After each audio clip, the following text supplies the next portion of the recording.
I'm often asked by founders who are setting up companies where to incorporate, whether in the US or in Israel.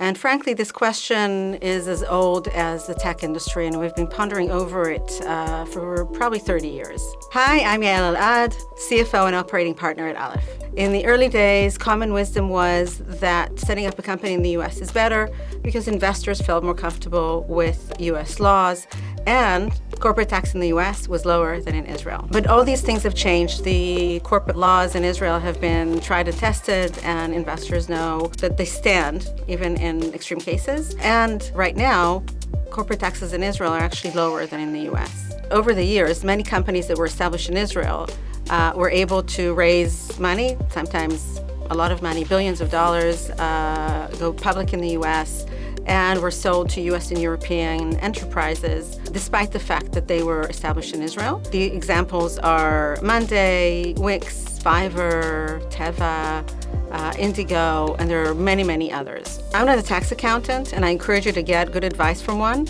but at the heart of this decision of where to establish your company lies a tax question, and I want to take you through it. Israeli tax authorities have put in place real advantages to setting up companies in Israel. Of course, with the desire to attract companies to set up here. The two key measures are, one is allowing companies to recognize their R&D cost over 3 years, and the other is offsetting income with net operating losses from the early years, which means that companies that establish in Israel become profitable for tax purposes later in their life.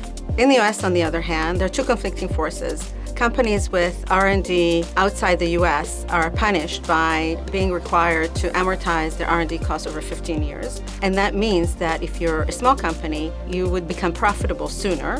That means you'll pay taxes earlier than you would in Israel.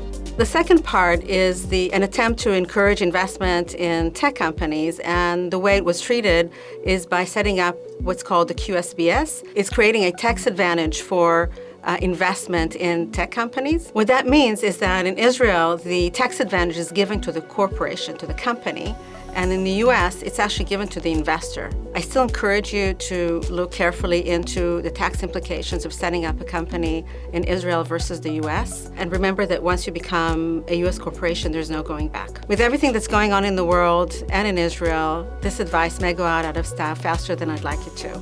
But if you're an Israeli founder, if your R&D team is in Israel, if you're not thinking about relocation, if there are no regulatory requirements, even if your customers are in the US, then you should definitely consider establishing your company in Israel. There are plenty of valid business reasons to incorporate in Israel, but also remember that the tech industry is the backbone of the Israeli economy and the future of this country.